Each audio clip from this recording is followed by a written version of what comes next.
everybody. Thanks for joining us. I am here with Nebraska. She is a board member of Red de Apoyo Canino. They are an organization in Venezuela that the Phenom Foundation has been partnering with over the last few years. We've actually run several rescue operations, and we've been able to, help fly dogs out of Venezuela and home them all here in the United States. We also, thanks to, in part to some of your donations, have been able to donate to them pretty regularly to help up with the day-to-day operations. So now that we have Nebraska here, I wanted you to, if you could, paint a picture of the situation in Venezuela pre-COVID and coronavirus, sort of what Red de Apoyo does and the challenges you face due to the infrastructure and the situation in Venezuela. Yes, thank you so much, and thank you everyone that has been donating and helping the Phenom Foundation help us help animals in Venezuela. So this is a beautiful chain of solidarity that really helps us improve the lives of thousands of animals in Venezuela. So for the past decade, we have been working nonstop in our country to help animals, especially dogs and cats that have been abandoned and are in the streets, but also the pets of those people that do not have enough resources to provide them with everything that they need. And especially on this latest time, that number of people that are unable to afford not only spay and neuter for their pets, but also food and basic veterinary care has been increasing. So of course, our scope is now a lot more than it used to be in the past. So our main activities are spay and neutering campaigns, and that is a big and important component of what we do because we believe it's the only solution to long-term solution and ethical solution to abandonment. But we also focus on rescuing and providing homes for dogs and cats that are abandoned. And then we also run education programs and general awareness. So that's basically what we do. And as Erica mentioned, in the last years, our job has become harder and harder because the situation has worsened so much. And I don't want to go into too much detail because some of you are already aware that Venezuela is one of the countries with the highest inflation rate. So last year it was estimated that it reached over 1,000,000%. And I know that it's very hard to understand even for us that unfortunately are used to this. But so basically what this means is that prices change every day, and that is literally every day. Also, things now in Venezuela, and this is a new thing, are dollarized. So that means that the currency that we use now in the streets more or less is the dollar, but not the dollar with the value that it has in the US. So it means that things are also get new prices in dollars with a certain regularity that does not necessarily follow the logics of a healthy economy. So for instance, just to give some numbers, which also help you understand where your money might go if you donate. Right now, medium brand bag of 25 kilos of processed dog food costs around $40. And just some months ago, in December last year, for instance, it cost $25. And that all has to do with, again, just the effect of a very unhealthy economy, of important oil shortages that are preventing us from getting the transportation for food and for people that they need. And all of this has been worsened, of course, by COVID. So we had to stop for 2 weeks now, almost 3 weeks. We had to stop our spay and neutering campaigns completely. That's approximately 1,000 animals that we have not been able to spay and neuter during this month.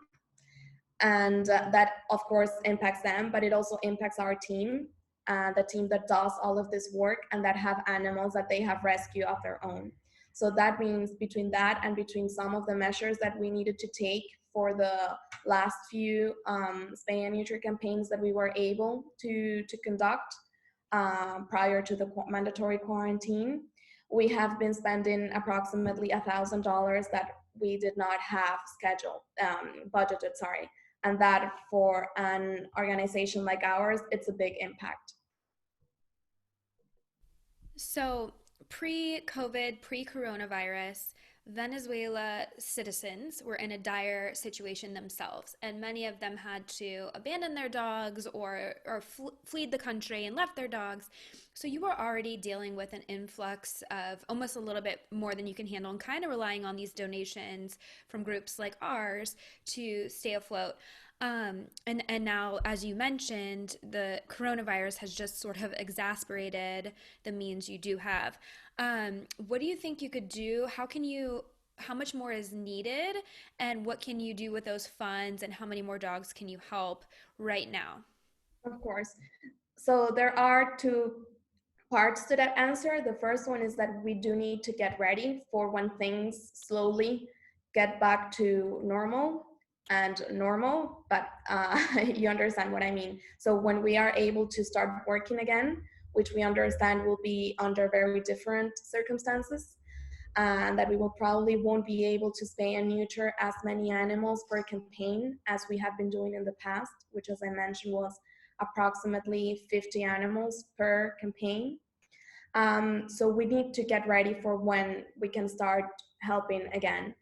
So because animals will be on a much urgent need for medical attention because they have been on the streets on their own for longer than they would have if coronavirus hadn't um, prevent us from continue to doing our work. But then also for, again, we don't know how long this will stay, but for a month we're needed approximately $1,000 right now to just to cover all the costs of our team so that they can feed their own animals which are rescued as well. Then, of course, we are also a lot of what we're doing during this period of coronavirus is educating and is raising awareness because, unfortunately, in Venezuela, as in many other countries, there is a lot of misinformation. And that has been, we haven't seen yet, and hopefully it won't happen, but we haven't seen so much more animals getting abandoned because of fear of coronavirus. And also, so far, at least the number of people infected with the coronavirus hasn't been so large, so that it starts really having a big impact on more animals being abandoned or having to be temporarily fostered somewhere. But we are preparing to see that.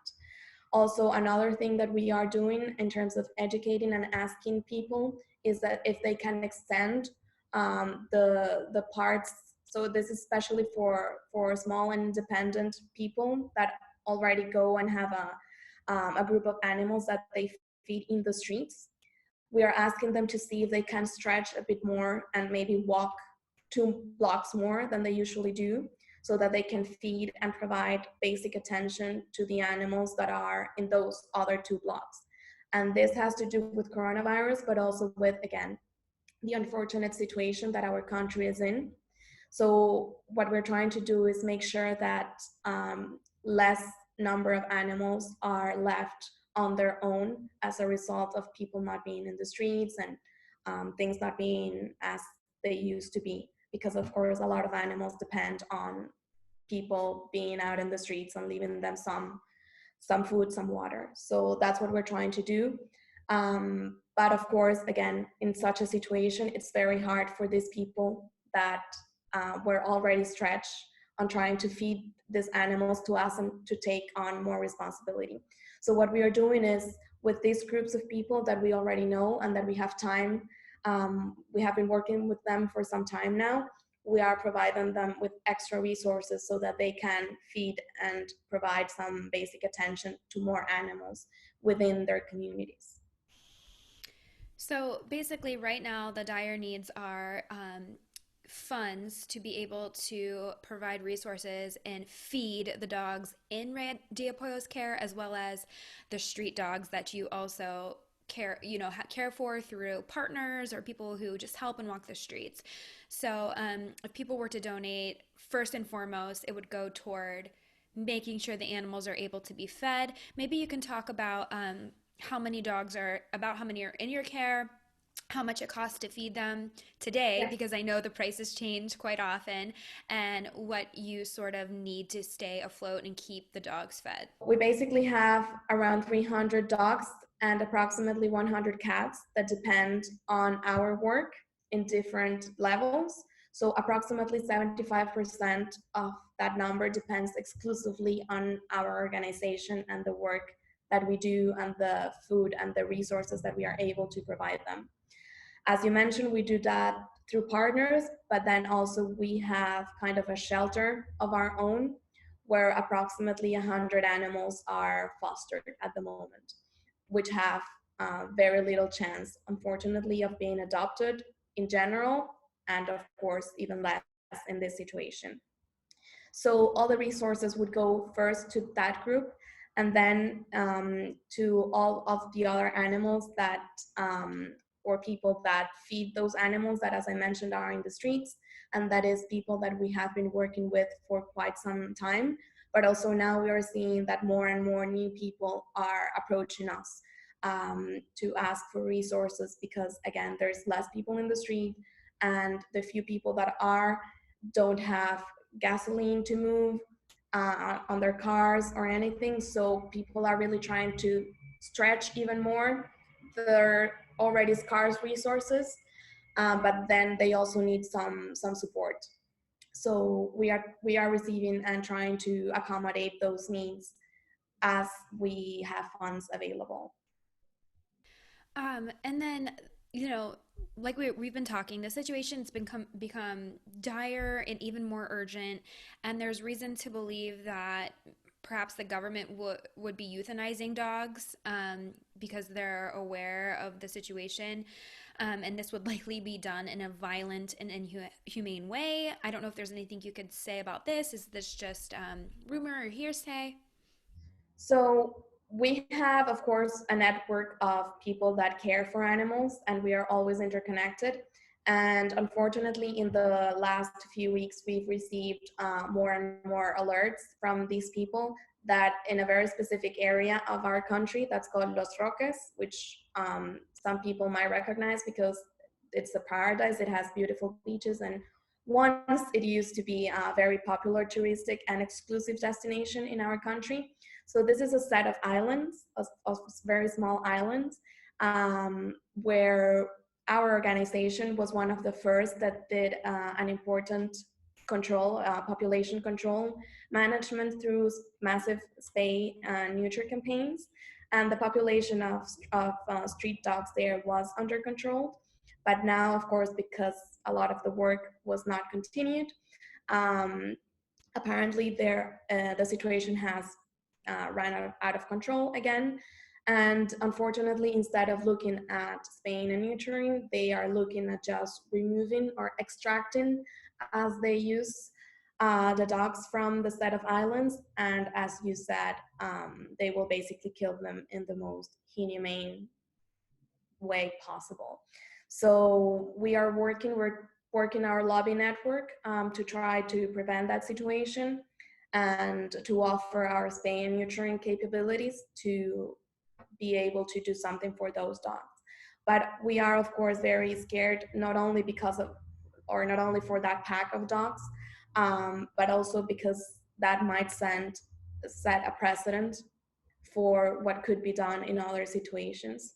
And again, if we add this with misinformation that has been around COVID and the possibility of dogs and cats being able to transmit it, or which we know it's not, it hasn't been proved that that's the case.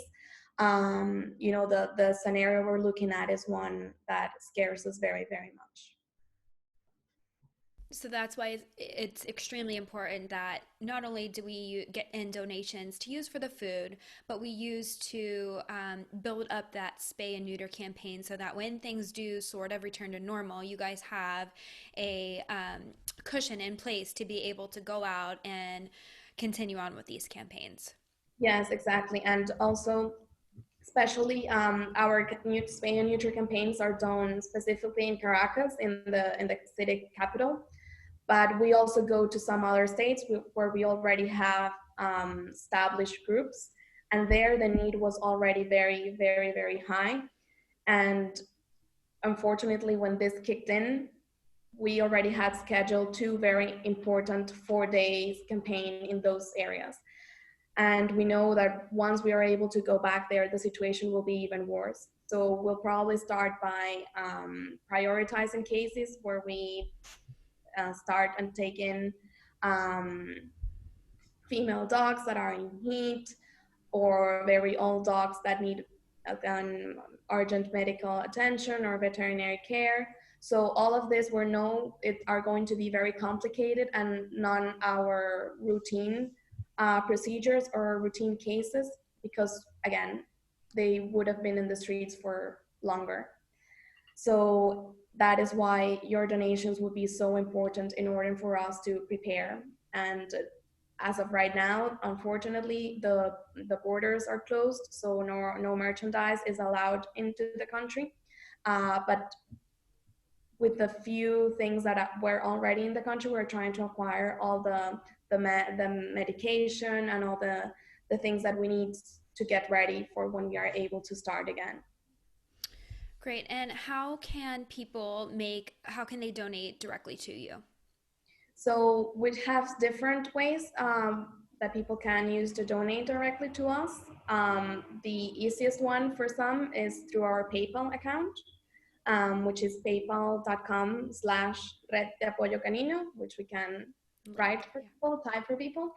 And then we are also we work with partners such as the Phenom Foundation that do an amazing job on making sure that we try to get more resources to help all of these cases that we've mentioned. And then we are also in a very popular crowdfunding website that is called Global Giving. That also we take in donations through that platform, and that is very important for us. Well, thank you so much for your time, Nebraska. It was really nice to hear from you and hear how we can help and directly make an impact in these animals' lives. Is there anything else you want people to know? I just want to thank the Phenom Foundation and everyone that makes this work possible. Because again, as I said, it's a beautiful chain of goodwill and people caring and people knowing that every little thing that we do, even if we are in the other extreme of the world, has an impact and can have a beautiful impact on the life of a dog abandoned and in the streets of Venezuela. So if something it's to be learned from this situation of COVID is that every small donation and every small action and everything that each one of us can do truly makes a difference. So I just want to thank you. Well, I want to thank you for all the work you do and day in and day out in making a difference in these animals' lives as well. So